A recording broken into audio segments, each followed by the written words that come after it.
Talk real quick All about right. Divio. I'm going to fabricate the fender. I'm going to redo the struts. I'm going to get the front fender. Talk about Divio. I'm going to fabricate the fender, redo the front fender in place. But this isn't just about bikes. It's about the man who built a legacy from chaos, grit, and determination. Paul Teutul Sr., the man who famously fired his son live on television in 2008, is a figure whose story is far more complicated than what millions saw on screen. Over 4 million people watched that shocking moment, but few knew the personal battles and lifelong demons that led to it. And after decades of silence, Paul finally revealed the truth behind the anger, the choices, and the legacy he built. Paul Teutul Sr. was born on May 1st, 1949, in Yonkers, New York. From the very start, life wasn't kind. His childhood was full of screaming, fighting, and drinking. His mother was unpredictable, her words often laced with cruelty, and she insulted his father openly. His father, a man who worked hard but expressed himself violently, often took out his frustrations on Paul. Sometimes, young Paul would be quietly sitting at the kitchen table, finishing homework, when a sudden slap would leave his lip bleeding. And if he ever dared to ask why, the answer was chilling. That one's for next time. It was the kind of home that offered no peace, no love, just fear and chaos. By the time he was 5, Paul had already witnessed far too much. His mother's drinking made her volatile and cold, not just toward his father, but to Paul himself. There were no comforting words, no hugs, no reassurance. The noise, the fighting, and the constant threat of violence became his reality. Paul Jr., his son, would later reflect that the way Paul Sr. was treated by his own mother left a permanent mark, breaking something deep inside him. Those early years taught him that love often meant shouting, and that closeness often meant pain.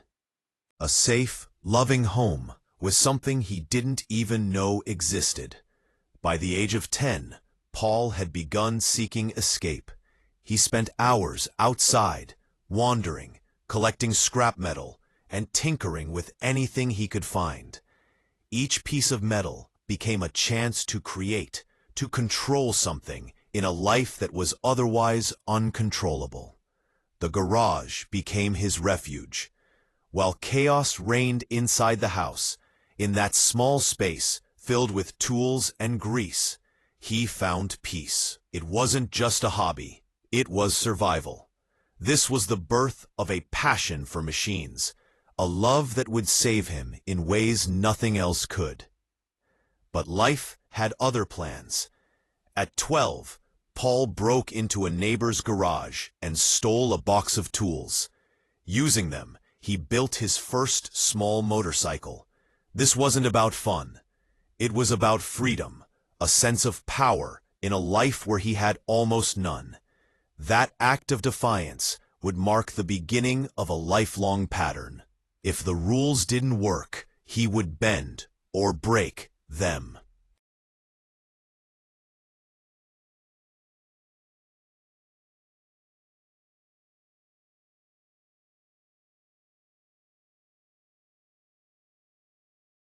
H3, adolescence, alcohol, and the merchant marines. By the time Paul hit his teenage years, life outside the garage was just as turbulent as the home he was trying to escape. School didn't offer the structure he needed. Teachers felt like just another set of adults who couldn't be trusted, yelling, punishing, and often failing to understand him. By 16, Paul dropped out of high school. No diploma, no guidance, but he had something else: his hands, his instincts, and an unrelenting drive to build something that no one could take from him. Alcohol crept into his life early, becoming a constant companion. At 15, he was already drinking daily, starting with stolen beer and quickly moving on to harder liquor. By 16, he could handle a six-pack on his own. At 17, blackouts were the norm, and waking up in unfamiliar places without a memory became terrifyingly regular. The people around him noticed. His moods swung violently. His eyes, they said, told the story of a life teetering on the edge. Hoping for discipline and a chance to turn things around, Paul joined the Merchant Marines in 1966. He thought the sea might straighten him out, but it didn't. Instead, life on the ship amplified the problems he already had. Other sailors drank just as heavily. Paul often disappeared during port stops. He got into fights.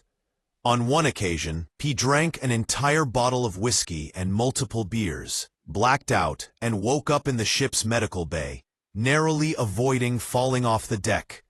For 3 years, the cycle of drinking and recklessness ruled his life, unchecked and unstoppable.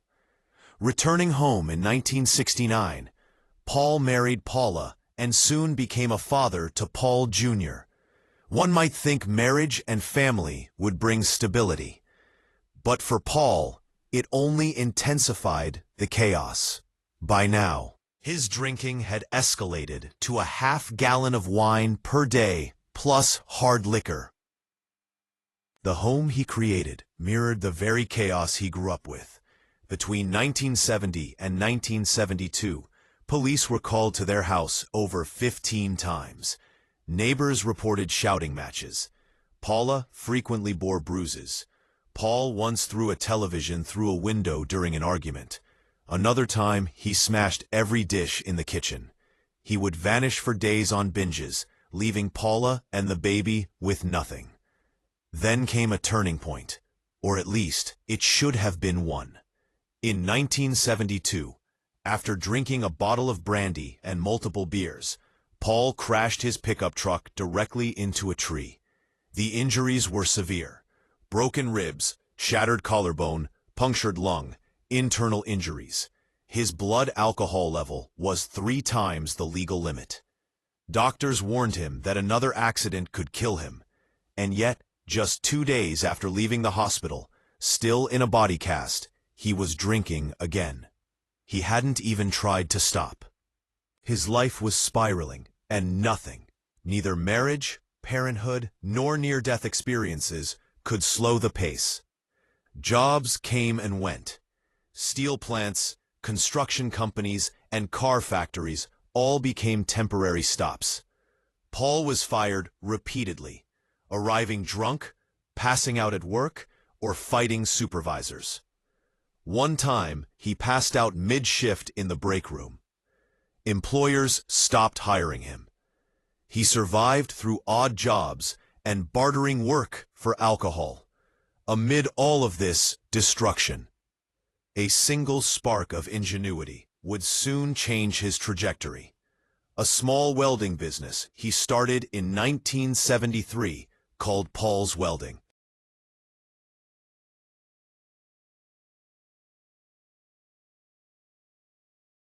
H3. Early business, father-son tension, and sobriety. P. In 1973, while much of Paul's life was falling apart, he took a small but significant step toward building something of his own. He started a modest welding business with just a pickup truck, a Hobart welder, and a vision. He called it Paul's Welding. His finances were thin, only $500 in savings, but this venture became a lifeline, a rare place where he could channel his energy into creating rather than destroying. Yet Paul's drinking didn't stop.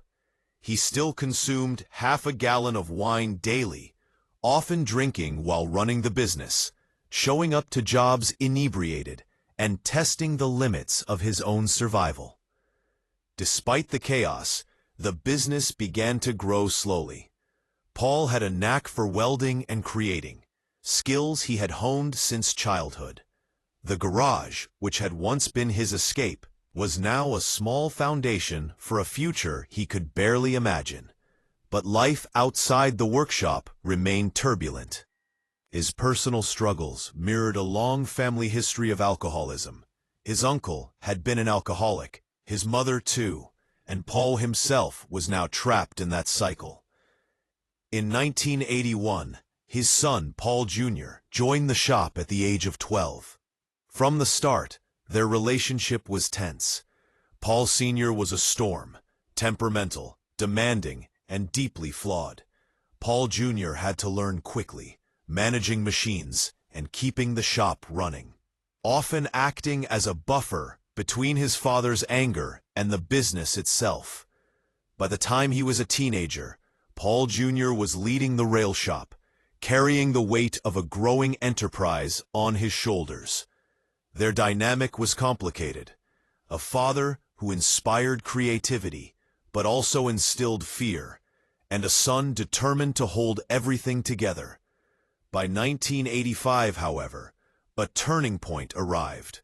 After a night of heavy drinking, Paul Sr. made a promise to his wife, Paula, that he would attend an Alcoholics Anonymous meeting. That first meeting marked the beginning of a life-changing journey. Over the next 9 years, he did not miss a single meeting. It took nearly 2 years before the cravings even began to ease, but gradually he began to regain control. Sobriety brought clarity and a new perspective. Paul's mind cleared, his anger eased, and his focus sharpened. Orange County Iron, the rebranded business from his original welding shop, began to flourish. Earnings climbed past $100,000 a year, and the company steadily expanded. Even then, life was not easy. Paul worked 16-hour days, surrounded by people who still drank heavily. He was walking a delicate line between the world he had escaped and the one he was building for himself. But he persevered, proving that discipline, even after decades of chaos, could change everything. By 1986, the business had grown into a 7,000-square-foot shop in Rock Tavern, New York. Renamed Orange County Iron, it was a new beginning, but danger still lurked. Paul was constantly testing the boundaries, his own sobriety, his patience, and his business. Surrounded by old habits and old friends who still drank, he had to fight every day to stay on course. Expansion nearly broke the company financially, and his wife urged him to attend rehab again. But Paul refused, fearing he might lose the life he had fought so hard to rebuild. Despite the constant tension, he managed to hold it together. By the late 1990s, Paul Teutul Sr., now in his early 50s, had transformed himself. Years of addiction, chaos, and conflict had forged him into a man capable of building something extraordinary. He had survived his past, but the most ambitious chapter of his life was just beginning.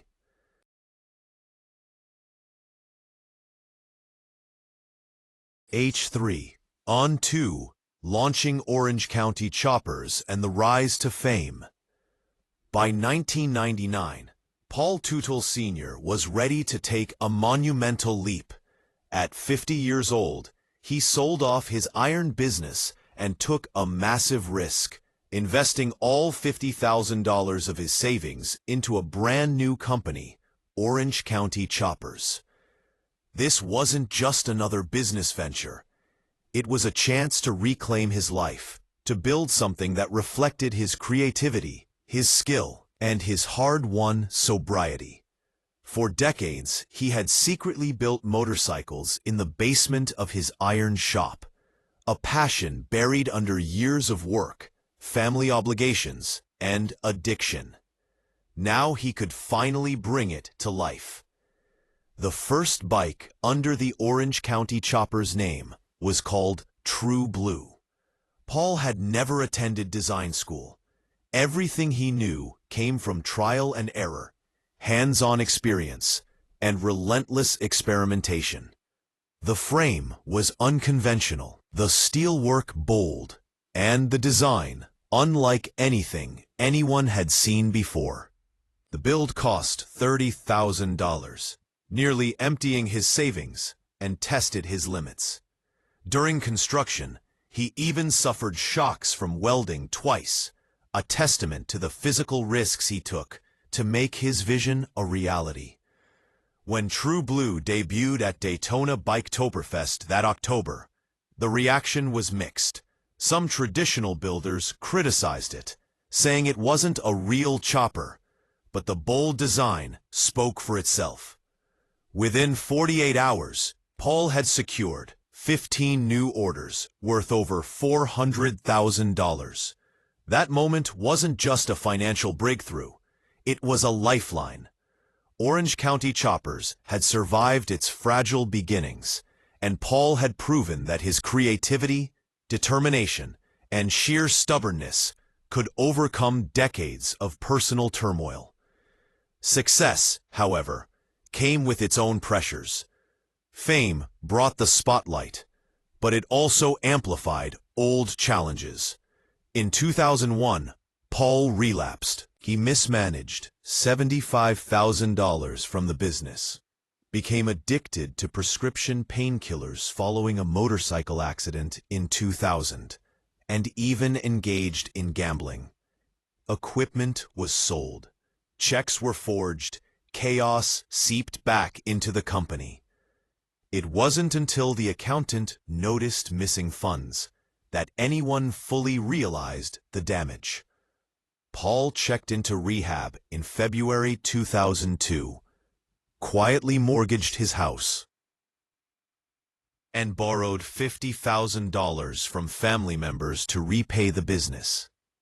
This period of secrecy wouldn't surface publicly until 2018, when Paul finally filed for bankruptcy. By 2002, Paul brought his sons fully into the business. Paul Jr. left a $35,000 a year job at Orange County Iron to join OC for $65,000 and a promised 20% ownership stake. But the father-son dynamic became a powder keg. Paul Sr. demanded control. Cameras were installed to monitor employees. Bathroom breaks were limited, and lunch was timed to 15 minutes. Mikey joined as well, battling alcoholism and missing 47 workdays in 2003. Tensions ran high, setting the stage for both conflict and the drama that would define the show. Despite the internal strife, Orange County Choppers thrived. By 2003, the shop was building 10 custom bikes per year, each taking over 200 hours and costing at least $50,000. Profits were enormous, sometimes exceeding 400% margins. Paul Sr. was uncompromising. Once, he turned down a $200,000 celebrity build because they requested changes midway through construction. His rules were clear. Once a build started, it couldn't be altered. Every bike was personally test-ridden by Paul himself, often exceeding 100 miles per hour on public roads, resulting in speeding tickets and even a reckless driving arrest that same year. Everything was moving fast. Discovery Channel had initially planned to film a show in New Hampshire, but 48 hours before filming, they switched locations to OC. By Thursday, the pilot for American Chopper was already underway. No one expected it, and no one asked permission.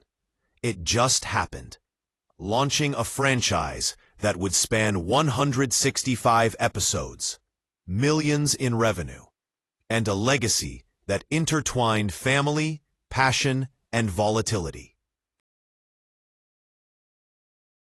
H3. Fame, family conflicts, and on-set explosions. Fame came quickly, and with it, the pressure intensified. By 2004, Paul Teutul Sr. had become a household name, a larger-than-life figure in the motorcycle world. But with the cameras rolling, every flaw, every temper, and every unresolved tension was amplified. On one notorious day, Paul Sr.'s anger boiled over, and he fired a cameraman on set. The crew member had moved some equipment without asking, but in Paul's eyes it was more than a simple mistake. He screamed, demanded the man leave immediately, and halted filming for an entire day. The delay cost the show $15,000, and the footage captured a level of fury that viewers had never seen before. It was raw, unfiltered, and unforgettable. The internal dynamics of the shop were complex. Paul Jr. and Mikey were both working under a father who demanded control at all costs. Cameras monitored employees constantly. Bathroom breaks were limited, and lunch was timed. Every misstep, no matter how minor, was noticed. The shop had become a battleground where creativity collided with discipline, and family bonds were tested daily. These tensions, while difficult to endure, ultimately made the show compelling. Viewers were drawn to the drama, the passion, and the explosive interactions that seemed to teeter on the edge of chaos. Yet behind the spectacle, Paul Sr.'s leadership style was shaped by a lifetime of struggle. From a childhood filled with fear and violence to years of addiction and near destruction, he had learned that control was survival. In his mind, discipline and strict rules weren't just about business. They were about keeping everything together, protecting the shop, and ensuring that the legacy he had built didn't crumble. But the cost was high. Relationships were strained, trust was fragile, and the environment was tense.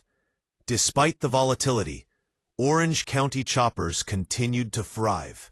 By 2003, the company was producing 10 custom bikes a year, each one a masterpiece, requiring over 200 hours of work.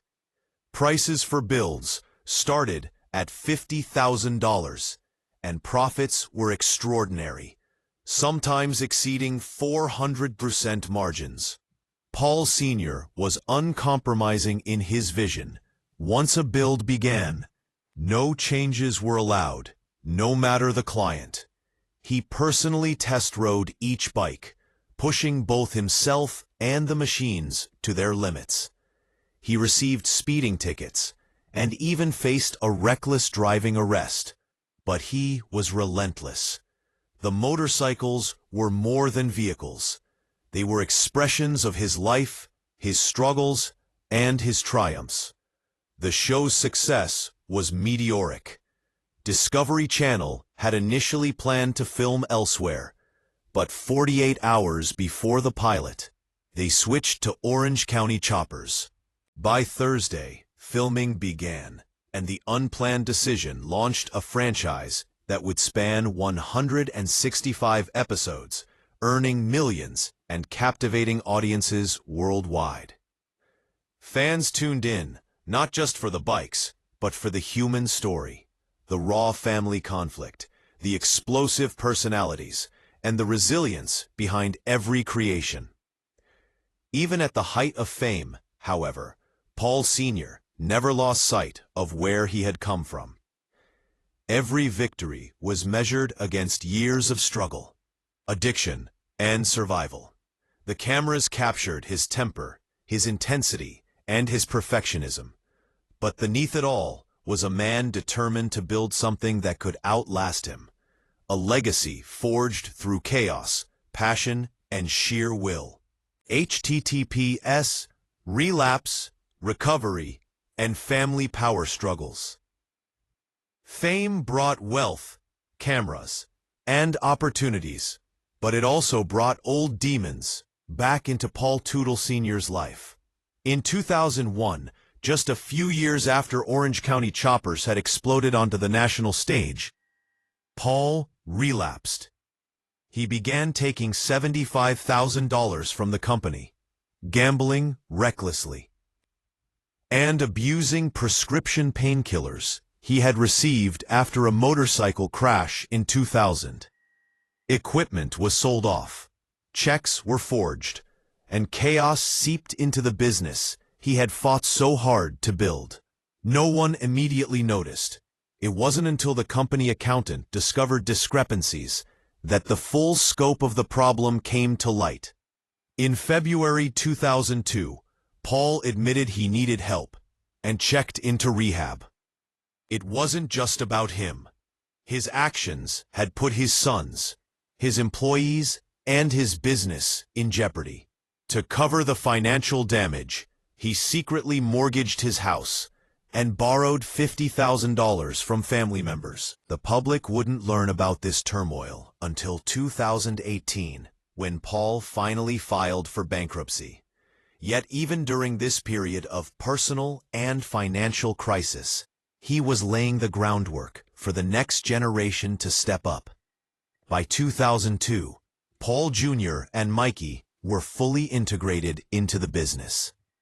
Paul Jr. had left his $35,000 a year position at Orange County Iron to join OC Choppers for $65,000 and a promised 20% stake in the company. Mikey also came on board, though he battled alcoholism and missed 47 days of work in 2003. The shop became a high-pressure environment, a family war zone. Paul Sr. demanded control, installing cameras throughout the shop, limiting bathroom breaks, and timing lunch to 15 minutes. Conflict became part of the business model, and the tension between father and sons was broadcast to millions of viewers, creating the high-stakes drama that would define American Chopper. Yet the chaos at OC wasn't just about personalities. It was about pride, vision, and survival. Paul Sr.'s intensity reflected decades of struggle. From a violent childhood and years of addiction to building a business from almost nothing, he had learned that control was essential. To him, discipline and strict rules weren't cruel, they were necessary. Mistakes could be fatal, not just for the company, but for the family he had spent his entire life trying to protect and provide for. Despite the constant tension, OC thrived. By 2003, the shop produced 10 custom bikes a year, each requiring more than 200 hours of work, and starting at $50,000 per build. Profits were immense, sometimes exceeding 400% margins. Paul Sr. enforced a strict, no changes once a build begins policy, personally test riding each bike at speeds over 100 miles per hour on public roads, which resulted in speeding tickets and even a reckless driving arrest. Each bike was an extension of his life, a testament to creativity, resilience, and the uncompromising pursuit of perfection. Discovery Channel had originally planned to film elsewhere, but 48 hours before production, they switched the location to OC. Filming began on a Thursday, launching a show that would span 165 episodes, captivate millions, and turn a father-son business into a cultural phenomenon. But while viewers saw motorcycles, speed, and drama, behind the cameras, Paul Sr.'s life remained a complex mix of triumph, addiction, and the relentless pressure of maintaining both family and empire.